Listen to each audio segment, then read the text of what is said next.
Let's pick back up from that conversation we had about slavery back in chapter 3.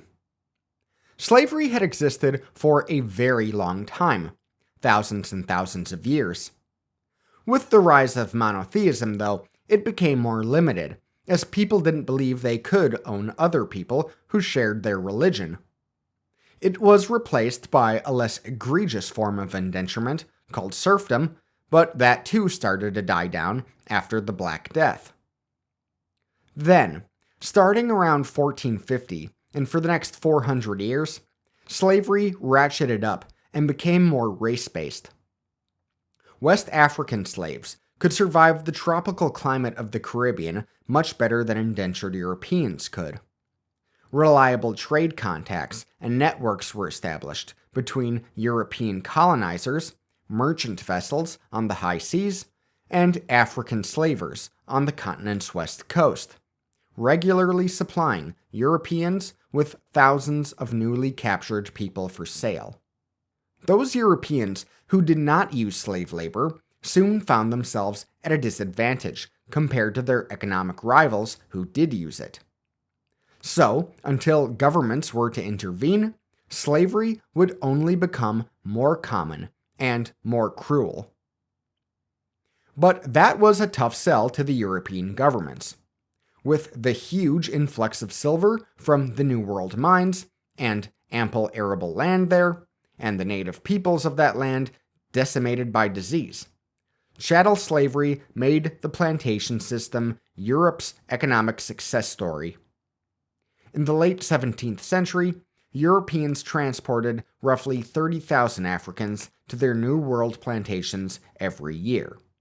By the late 18th century, it was more like 75,000 per year. Never before had slavery been so productive, nor was it expanded so rapidly as it was between 1450 and 1750. And by 1750, European colonies across the world were demographically dominated by slaves, to a degree unprecedented anywhere on Earth. And also by 1750, in large part because of the increasingly liberal humanist outlooks of the hegemonic French and British, the concept of slavery had become entirely interwoven with racism. It was wrong to own human beings, but as many Europeans chose to see it, blacks were not really human beings in their book. Then came the backlash, not only to race-based slavery, but to all slavery. Over the course of the 19th century, it was almost entirely eliminated across the globe. By the time the Nazis and various communist regimes were using forced labor in the mid-20th century, Westerners had come to view it as a crime against humanity, and a practice that had existed for as long as the written word was made universally illegal. But the abolition of slavery did not happen overnight. It was a gradual process in many countries across the world. And before outright abolition, many of them decided first to tackle the slave trade. Here's how it happened.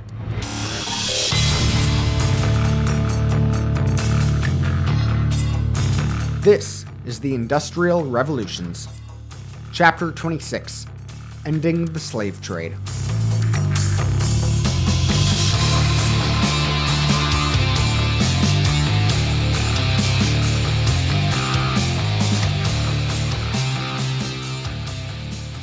Alright, I have a quick correction from last week. @RationalGene tweeted me to correct my pronunciation of Count Francesco Zambacari. I was pronouncing it Zambacciari. Sorry about that. He also mentions that the first hot air balloon flight in Italy was made by a young aristocrat named Count Paolo Adriani near Milan in March 1784. I didn't really go into this in chapter 25, but the Italians were probably only second to the French in terms of their enthusiasm for hot air balloons. Anyway, thank you @RationalGene. Among the things that set France and Britain apart from the countries of the Iberian Peninsula, the Italian Peninsula, and Eastern Europe was the fact that there were no Muslims in their neighborhood, at least not in the 15th or 16th or 17th centuries. And therefore, there was no basis for them to own slaves in France or Britain. And during those centuries, the French and British started building concepts of liberty. Certainly, they were a bit stronger in Britain than in France, but in both cases, it was considered a given that slavery just didn't exist within their realms. As the Enlightenment picked up, this freedom principle became ingrained in law. Jurists held that all persons in their jurisdictions were, by right, free. However, they still recognized slavery as a legal practice beyond their free soil and free air. The French and British came to the empire game a little later than their Spanish and Portuguese rivals, who by that point had made slavery a key element of New World imperialism. To catch up, the French and British adopted slavery in their colonies too. Whether or not they could adopt slavery was a bit of a legal gray area. In Britain, common law forbade hereditary indentured servitude, now that serfdom was gone. Only by first freely entering a contract of limited duration could you become something like a slave. But in the colonies, where Parliament was effectively inconsequential, the local colonists could write their own rules, and generally, they decided that Africans who entered the colony were automatically subject to a life of indenturement that would be passed on to their children. And the British government, like the French, made a point of it to turn a blind eye. Racism played a big part in this, of course. In Chapter 3, I mentioned the legend of the Curse of Ham, which supposedly gave a biblical justification for enslaving dark-skinned Africans. There was also a long-standing rumor, first promulgated by North African Muslims hundreds of years earlier, that black West Africans were more servile than others by their nature. By the 17th century, this racism had become inseparable from European ideas about slavery. In his two treatises, the father of liberalism, John Locke, writes, quote, "Slavery is so vile and miserable an estate of man, and so directly opposite to the generous temper and courage of our nation, that it is hardly to be conceived that an Englishman, much less a gentleman, should plead for it." At the same time, the treatises are so protective of man's right to property, Locke also points to the legitimacy of a planter in the West Indies to have power, quote, "over servants born in his house and bought with his money." As anyone who has ever read about the Milgram experiments or the Stanford prison experiment knows, that power often comes with cruelty. And the cruelty forced onto black slaves in the New World was virtually unparalleled in the long history of slavery. Humiliation, rape, and even torture were fairly common. The major reason why the slave trade kept growing and growing was the high mortality rate among slaves on the dangerous Caribbean sugar plantations. But there was also resistance. Revolts on slave ships were fairly common, and it has been estimated that they may have reduced the size of the would-have-been enslaved population by 1 million. Religious denominations also began questioning the morality of slavery, especially nonconformist Protestant denominations, especially the Quakers. Abolitionism was on the rise. In 1777, the first legislative act formally abolishing slavery in an independent, sovereign country was passed in, wait for it, Vermont. Yes, they were not yet part of the American Union. But others would follow, including France.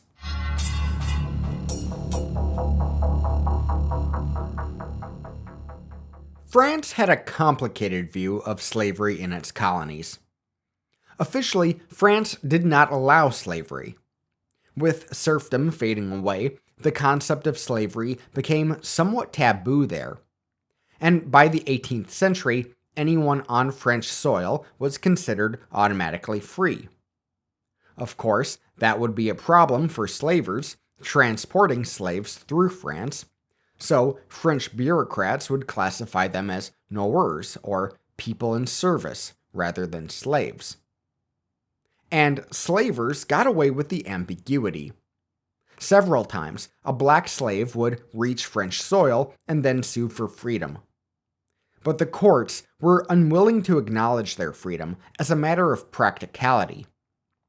Similarly, French Enlightenment thinkers found slavery morally dubious, but feared the consequences of abolition. French economists, for example, were not as convinced as, say, Adam Smith was, that slavery was less productive than free labor. Nowhere else did France have a more valuable enslaved workforce than in the sugar-cultivating colony of Saint-Domingue, what is now Haiti. By 1790, 500,000 slaves were working on some 8,000 plantations there. 40% of French imports came from Saint-Domingue. Now, some abolitionists were organizing in France beforehand. The Society of Friends of the Blacks comes to mind. Limited by the pro-slavery monarchy, though, they simply published a journal of news from Britain's abolitionist movement, helping spread their ideas in France. Among those who joined the society was a character who, up until now, has only received passing mention in this podcast. Gilbert du Motier, the Marquis de Lafayette. Born in 1757, Gilbert du Motier was the only son of the previous Marquis de Lafayette, who died in battle during the 7 Years' War. Inheriting his father's title, the 2-year-old Marquis de Lafayette was raised by his grandmother, who taught him the ideals of military glory. At age 15, he was commissioned as an army officer, and 2 years later he was married. The moment that really sprung him into the history books came in 1776, when, at 19 years old, he learned that Louis XVI was allowing French officers to go to the British colonies in North America, to help the colonists fight for independence. As an Enlightenment liberal, Lafayette romanticized the ideas of liberty and the glory that would come from securing it through military leadership. Paying his own way there and insisting on no pay for his service, he left for America and joined George Washington's army.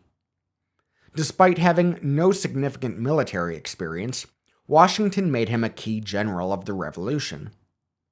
After helping secure ultimate victory for the Americans at the Battle of Yorktown, Lafayette returned to France.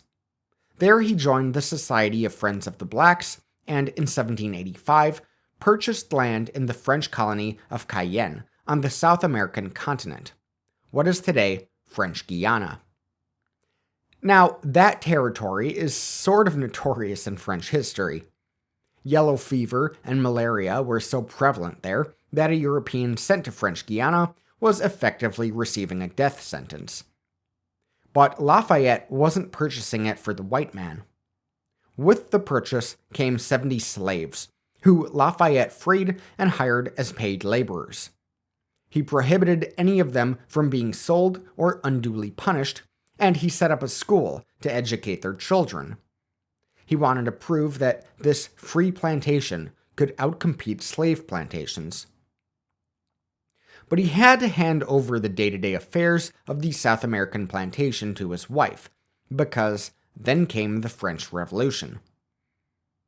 When the Estates General asked the local communities across the country to submit petitions regarding topics they should address, the Society of Friends of the Blacks made their big move, getting the issue of slavery inserted in nearly 50 of the 600 petitions. Albeit in those petitions, slavery tended to rank way lower than most of the other big issues of the day. Then one of the king's key advisors, Jacques Necker, made reference to the plight of black slaves in a speech, and the king himself noted the issue needed to be addressed. But at first, the pro-slavery lobby in Paris, made up of the Caribbean colonists, managed to defeat virtually every anti-slavery proposal taken up by the Estates General. But as colonists, they were sort of in an awkward position, advocating both for their rights and liberties as French citizens in the New World and for the continued bondage of the black people they exploited for labor in that New World. But if they were to be represented politically in France, would that representation be apportioned for all people in the colonies? Or just free people? Or just white people? This would become an important question after July 1789, when Lafayette presented his masterpiece to the new National Assembly, the Declaration of the Rights of Man and of the Citizen. Written with his friend Thomas Jefferson, the document made no explicit mention of the practice of slavery, but with its first article reading, quote, "Men are born and remain free and equal in rights," yeah, it's a little hard to justify slavery then. The Declaration was adopted as the preamble to the coming French Constitution, effectively making its contents the supreme law of the land, the significance of which would reverberate across the French Empire and the world. Yet on March 8, 1790, the National Assembly decreed that the revolution would not interfere with the local customs of French colonies, that overseas slaves were the secure property of their masters, and that the transatlantic slave trade would continue, business as usual. But later that year, when a free man of color in Saint-Domingue was denied the right to vote, which he believed the rights of man did in fact cover, that free man of color led a small insurrection. He was eventually captured and executed, but the ordeal had primed the pump for another insurrection in the colony, a slave revolt. On the night of August 21st, 1791, thousands of slaves attended a secret voodoo ceremony, went home, and started killing their masters. Within 10 days, they controlled nearly the entire northern province of the colony.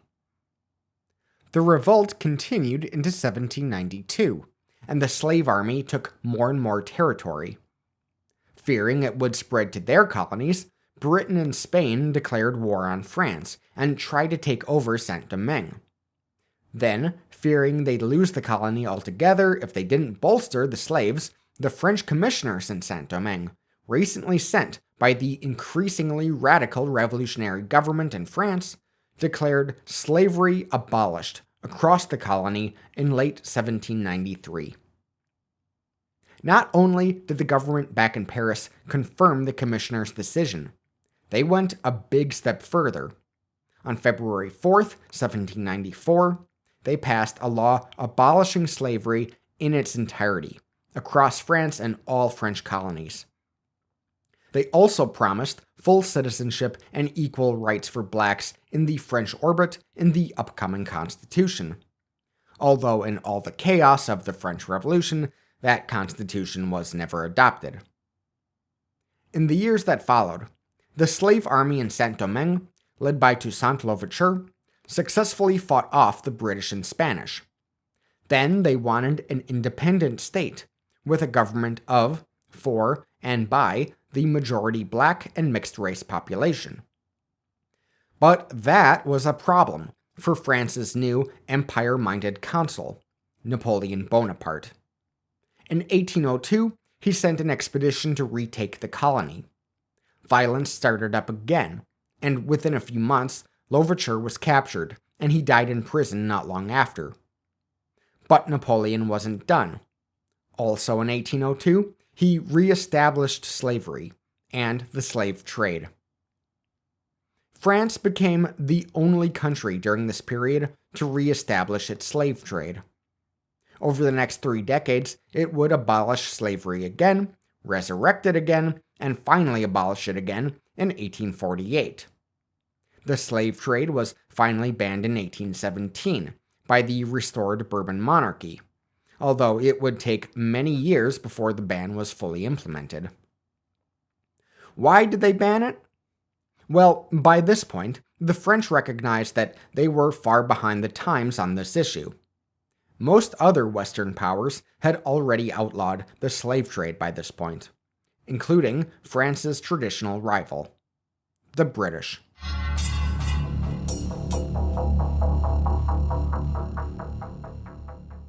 Officially, there was no such thing as slavery in Great Britain. The kingdom acknowledged the so-called freedom principle, by which all persons were, by right and birth, free, unless they were justly found guilty of a crime or engaged in a contract of indentured servitude. In practice, this wasn't always strictly true, at least not with blacks brought to the island kingdom. But outside the kingdom, in the British colonies, it was the principle of property rights that reigned supreme. To free the slaves would be to rob the slaveholders of their property. In a rather remarkable exchange of views in Parliament, David Hartley MP raised the question of the slave trade, suggesting it was immoral, to which another MP countered that, quote, "Some gentlemen may indeed object to the slave trade as inhuman and impious. But the kingdom's sugar colonies required cultivation, and cultivation required Africans. Without further imports, the laboring population would decline. Other powers stood ready to meet British needs, as well as their own." No one challenged these points, not even Hartley, who instead simply urged the Board of Trade to look for ways to reduce the extreme cruelties of the slave trade. But the inertia wouldn't last. In the years leading up to the 19th century, parliamentary debates had become a daily feature in newspapers across Great Britain. Public buildings began to offer their spaces for public meetings, where citizens could discuss the issues of the day. Petitioning and lobbying activities increased. It was a new age of increasing public participation in the political process, and among those who were mobilizing most effectively was the abolitionist movement. Now, pertinent to us, some historians also credit the Industrial Revolution with the movement to abolish slavery. As Robert Blackburn puts it, the movement happened, quote, "at a time of exceptional national danger derivative of a radical revival and a shake-up within the ruling oligarchy. Britons from Adam Smith and John Wesley to Josiah Wedgwood and Joseph Priestley became decisively abolitionist. Across Great Britain, harvests were better than ever. Industry was booming. Mass production of textiles and iron were increasing material well-being. Despite losing the 13 colonies in North America, the empire was still growing under the financial stability of war capitalism.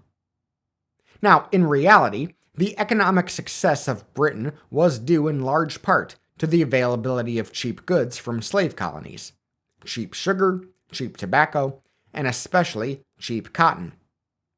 But the British people, particularly the thriving liberal bourgeoisie, were no longer convinced that the empire needed to continue the morally dubious practice of slavery. The moment the tide turned came in 1787, when the Society for the Effecting the Abolition of the Slave Trade formed in London. Better known simply as the London Committee, it combined the efforts of disparate abolitionists who had been spinning their wheels in the mud for years. Well funded by Quaker industrialists and bankers, the London Committee was one of the best organized lobbies in history to that point. It had a sophisticated network for publishing and distributing pamphlets and public reports, creating local meetings, and gathering petitions to send to Parliament. Among the founding members of the London Committee was Granville Sharp. The son of an Anglican theologian, Sharp had been apprenticed to a linen maker as a boy. But he had an unusually sharp mind, and he ended up taking a position as a clerk in the Office of Ordnance. He became a lawyer and a bit of an Enlightenment scholar. The moment that changed his life came in 1765, when he visited the office of his brother, a surgeon, who was treating a young man named Jonathan Strong. A former slave from Barbados, Strong had been badly beaten by his master, leaving him nearly blind. His sight problems became an impediment to his work, so his master cast him out onto the streets, where he became a homeless beggar. The Sharps decided to help Strong providing him the medical care he needed and helping him get a job with a Quaker pharmacist they knew. But then, the old master decided he never really stopped owning Strong, and he tried to sell him to a plantation in Jamaica. Sharp went to the Lord Mayor to get Strong freed. A legal battle started, and at one point, the slaver challenged Sharp to a duel. Eventually, Sharp managed to win Strong's freedom, but not without the court affirming the quote-unquote property rights of slave owners. Sharp was soon approached by other slaves to advocate for their freedom as well. The most famous was the 1772 case of James Somerset, an African native who had been captured and sent to the then colony of Virginia. He had been taken to England by his master, then escaped. After nearly 2 months on the run, he was captured. By this point, Sharp had become well read on English law and its concepts of liberty. He briefed Somerset's lawyers, who advocated successfully for his release. The victory sent shockwaves across the British Empire, as the judge's opinion not only seemed to confirm the humanity of James Somerset, but also the notion that England was free soil. And that meant that all those places where slavery was practiced couldn't really be considered free. Sharp became more than a legal advocate for slaves. He also became a dedicated proponent of abolishing slavery and the slave trade everywhere, long before that idea was popular. Even as it started gaining popularity, it was soon scrambled by the situation in North America. Because so many Americans had wanted the slave trade to end, and we'll discuss why later in this episode, the American Revolution actually hampered Sharp's political efforts, as it lost him key allies for the cause. But for all the allies he lost across the pond, he found many more among the Religious Society of Friends in his own country. But while the Quakers took the lead with the London Committee's financing and organization, they needed Sharp to be the visible leader of the movement.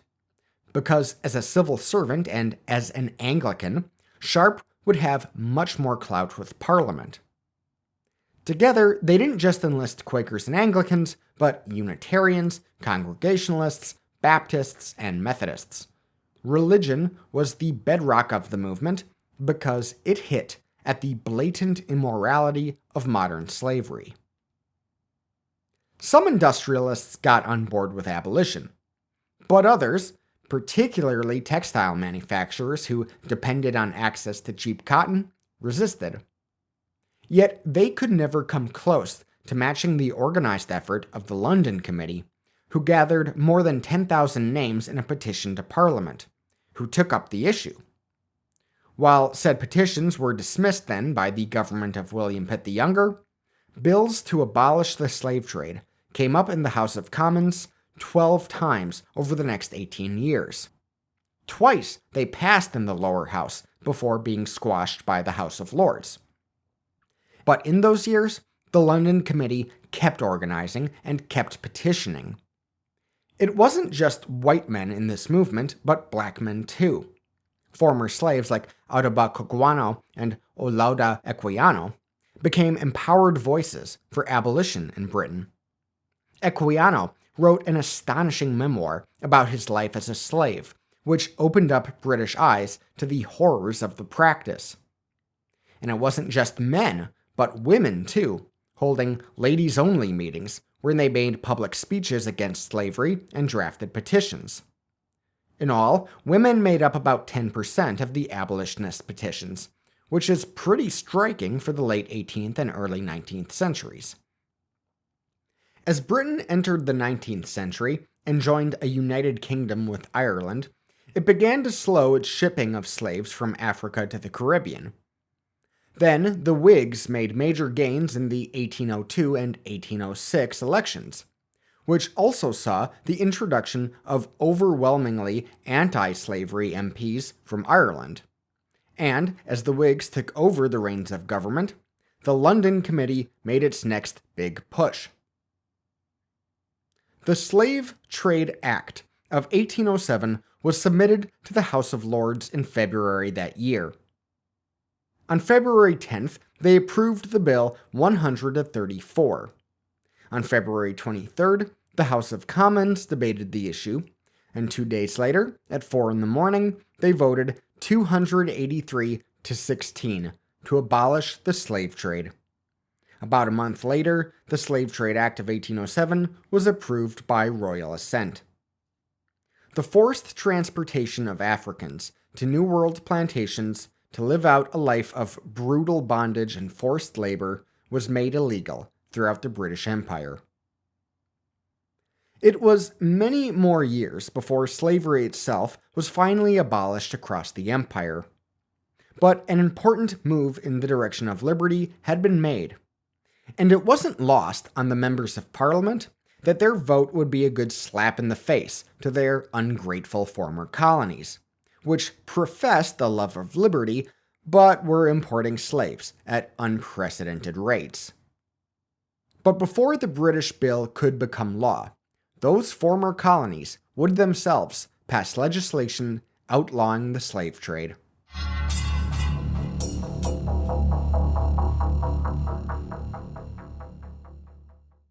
The Industrial Revolution may have played a role in the abolition of the slave trade, but as we have seen before, it also played a role in the continuation of slavery well into the 1800s.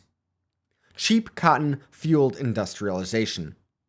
Still, the Industrial Revolution was taking off at the same time as a new philosophy, liberalism. And with the liberal ideas of the Enlightenment, many countries began making moves in the direction of this most basic liberty. In 1792, Denmark became the first European country to ban the slave trade in its still young empire. As the Age of Revolution spread across Latin America, Spain ended the slave trade across its colonies in 1811. Sweden followed in 1813, and the Netherlands in 1814. In 1819, Portugal ended the slave trade at their ports and colonies in the Northern Hemisphere. And the slave trade was even addressed in the newest modern nation, the United States. A little background: Northern states were more Reformed Protestant and Quaker than the Southern states, and in the latter half of the 18th century, those denominations started turning on the concept of slavery. In the South, meanwhile, white settlers often felt uneasy about the large enslaved black population. Over 60% of the population in South Carolina, for example, was enslaved blacks. The whites were afraid that it could lead to a slave revolt, which would put their lives and property in danger. So they too favored limiting the importation of additional slaves to North America. Among the early leaders to ban the slave trade was Anthony Benezet. Born in France in 1713 to a Huguenot family, he had emigrated to Britain at a very young age, where he became a Quaker before moving to Philadelphia. Almost immediately then, he became an outspoken abolitionist, and perhaps more than anyone else, worked to turn opinion against slavery among his fellow Quakers. His writings became influential on both sides of the Atlantic. Then came the American Revolution. The colonists declared their inherent liberty and equality. The hypocrisy of it did not go unnoticed. As the Tory Enlightenment thinker and man responsible for the dictionary, Samuel Johnson, put it, American cries for freedom were, quote, yelps for liberty from, quote, drivers of Negroes. Other Brits pointed to Thomas Jefferson, in particular, for writing his grand words about rights and freedom in the Declaration of Independence with his one hand, while shackling in chains his slaves with the other. It wasn't lost on the Americans either, at least not most Americans. And after they achieved their independence and started working on a constitution, the subject of slavery became a major sticking point. It could be in part because the slave trade had taken a massive hit due to the Revolution. Between 1778 and 1781, the volume of the British slave trade fell to its lowest point since the 1600s. But it was also, in part, because of growing religious unease about slavery in the northern states. And it could also be, in part, because of the heightened spirit of liberty in the air, especially among the Enlightenment thinkers, some of whom owned slaves themselves and were uncomfortable about it, like Washington and Jefferson and Madison.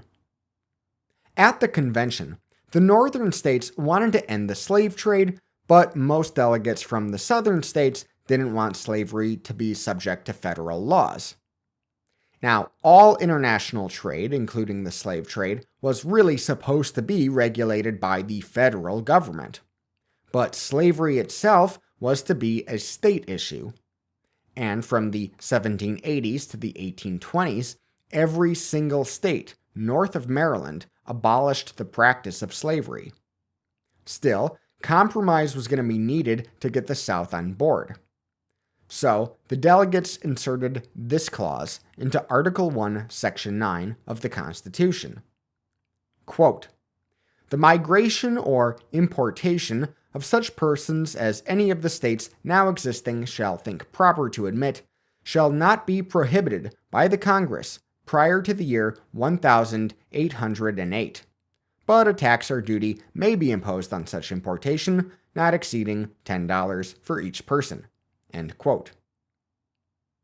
By delaying such a law that could ban the slave trade, the slave trade clause served as one of the many important compromises needed for the Constitution's eventual success in passage and ratification. Now, by 1803, every state had banned foreign ships from delivering slaves. And so, by 1807, when the British passed their own act to end the slave trade, Congress also took up the issue. At the behest of now President Thomas Jefferson, they passed the act prohibiting importation of slaves. It took effect January 1st, 1808, the first day allowed by the Constitution. All ships, American or otherwise, were prohibited from bringing Africans to the United States to sell as slaves. And it was understood that eliminating the slave trade would gradually eliminate slavery. By the time of the American Revolution, only about 22% of slaves were actually born on the North American continent. The slave trade was crucial to keeping slavery alive. And that meant that the new law was not going to be followed all too closely, because the reality of the Industrial Revolution was Britain needed cotton. And soon, other European countries needed cotton as industrialization spread to the continent. And yes, in time, northern states in the US needed cotton because they were developing textile industries of their own. With that increasing demand came an increasing demand for slave labor. And so, plenty of slavers were still willing to transport Africans to the New World, in spite of the prohibition. It is estimated that 50,000 additional slaves were imported to the U.S. between 1808 and the American Civil War. Next time, on the Industrial Revolutions, we're going to turn our attention to what made the Industrial Revolution possible, helped it spread across the globe, improved life on planet Earth significantly in many ways, and also made life on planet Earth unpredictable, unstable, and oftentimes icky. High finance. See you then.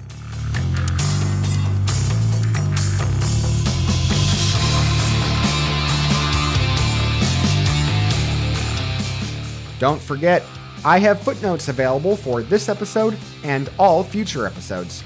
You can get them by becoming a supporter on Patreon. Just go to patreon.com/IndrevPod. That's patreon.com/IndrevPod and join at any giving level. Your support helps cover the costs of making this podcast. That includes the books I read for it, the hosting service I use for the MP3 files, and more. Thank you.